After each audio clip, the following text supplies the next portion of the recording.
We all make choices, but don't always get them right. But sometimes even the wrong choice can serve us well. In this chapter, I'm going to look at my journey through the lens of some of the life choices I've made. I'm currently reading a book about, to put it bluntly, getting your shit together. This has triggered many memories of times and places when I have done just that, sometimes reluctantly, knowing that if I didn't change then, that would be that. Everything would stay the same and I would get the same outcomes I had done in my past. Changing is not always the easy path to follow, but it's an option that we all have. Is it an option we should always take? Some changes lead to improvements, some don't. Some will alter our lives for the better, some won't.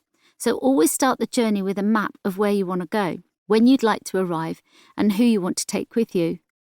Then the chances of having to make diversions, meeting roadworks, observing the odd accident and hoping that no one was seriously hurt are significantly diminished. Moaning and groaning about things that are out of our control gets us nowhere. We need to accept them and move on with our journey.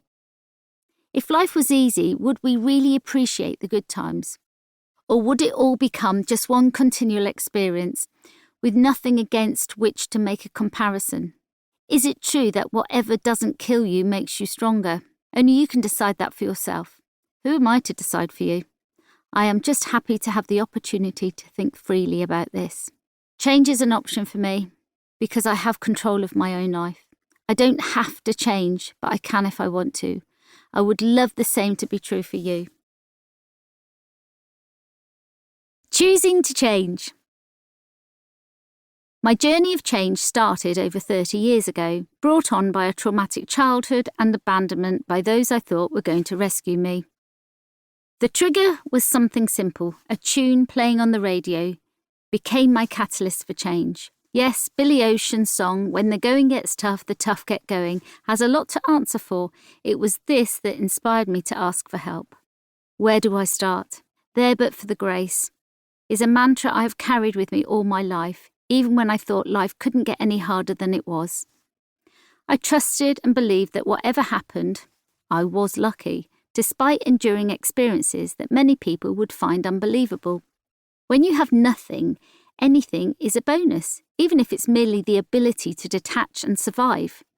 Everything happens for a reason. I had to accept that there were others out there struggling through even worse circumstances than mine, and this acceptance brought power and meaning to my mantra. But, while this mantra followed me at all times, there were occasions when I struggled to believe it.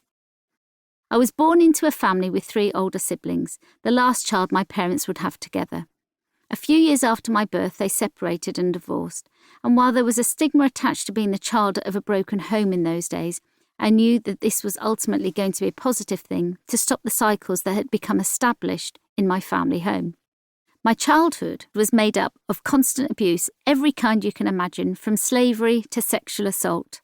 The tragic thing is that this was my norm during my formative years. It was only when I gave myself the opportunity to change my life that I realised what had been happening to me was far from normal. My early childhood consisted of daily violence. My father used his hands, fists, and the end of a long leather greyhound lead with a wide collar to hit his child and wife. He, a 6-foot-tall man, thought nothing of beating a little girl.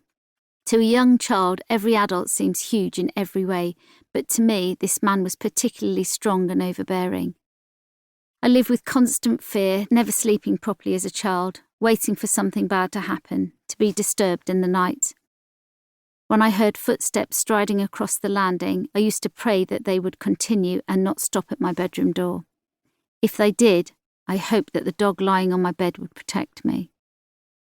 Subconsciously, I took this fear into my adult life, finally working to overcome it in my 40s. I've always been a poor sleeper, and it was during a discussion one day with my husband about my insomnia that it all came together like a jigsaw puzzle, the last piece completing the picture. While lack of sleep can be seen as a negative, it has enabled me to add a few extra hours to my day that have helped me turn my life around, allowing me to meditate and free my mind to other opportunities. I've also used the time to catch up with work and education into the early hours through reading, writing, or listening to podcasts, audiobooks, talks, whatever stimulates my mind, even if I don't agree with it. I don't feel unhappy about being awake when everyone else is asleep. It's a quiet time that I make the most of, including taking time out for myself. Taking control of your choices. The phrase, life begins at 40, isn't true in my opinion. Life starts whenever you want it to. Life is one big choice, but for a long time I didn't realise that. Recognising this fact has taken my entire world into a new direction and allowed me to face whatever each day presents. While I may sometimes have to do things I don't want to do, nothing is as bad as the things I had to endure during my childhood.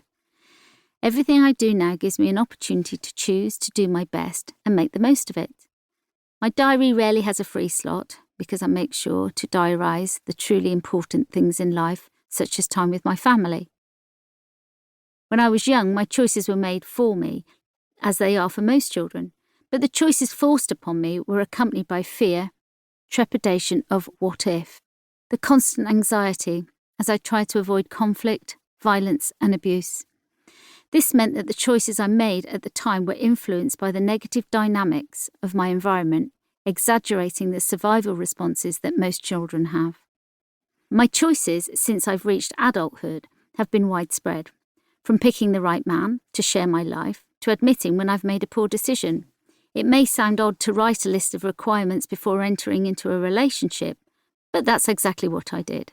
After all, you wouldn't invest your money in a house if it was built on sand, so why invest your life in a relationship with equally unstable foundations?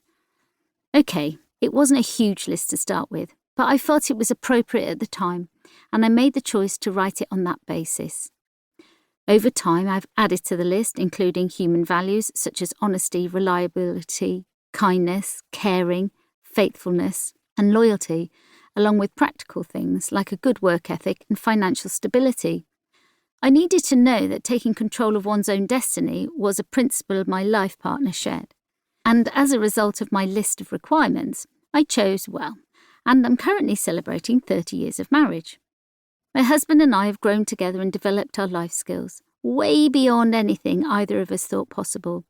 Of course, we have our ups and downs, just like any other couple, but we've always had a common goal to do our best and respect each other's choices, even if we don't agree with them.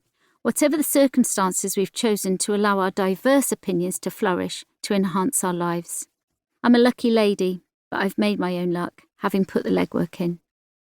In business, when employing someone new, I've given candidates an application form that allows them to share insights into their personality. The answers to questions such as, what meal would you cook if your friends call around, and who has inspired you most in your life, can say a lot about an individual. Looking at the choices they make in response to these questions is a great way to get a glimpse of a candidate's personality and values, which has allowed me to make good decisions about who joins my team and who doesn't. Other choices which haven't always worked out so well concern who I wanted to partner with in business. Sometimes my goal was so important to me, I forgot my basic principles such as respect at all times. Sadly, I had to learn to forgive these people for their lack of integrity and their abusive behaviour, but deep down I really needed to forgive myself.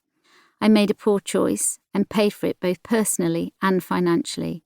But what I gained were the invaluable learnings that can only come from the hard knocks in life.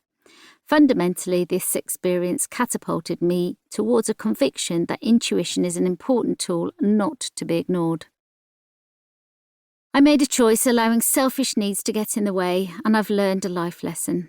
I was lucky to come out of it reasonably unscathed financially, suffering more from hurt pride than anything. The main takeaway, though, was that any choice, even a bad one, can lead to huge learnings. I didn't listen to my instincts and took a stranger at their word, and I should have known better.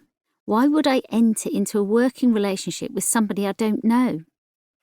This was a great reminder to stick to the basic principles I've developed, being true to the person I have become through many years of self-parenting, therapy, helping others and honesty, and use them to inform my choices.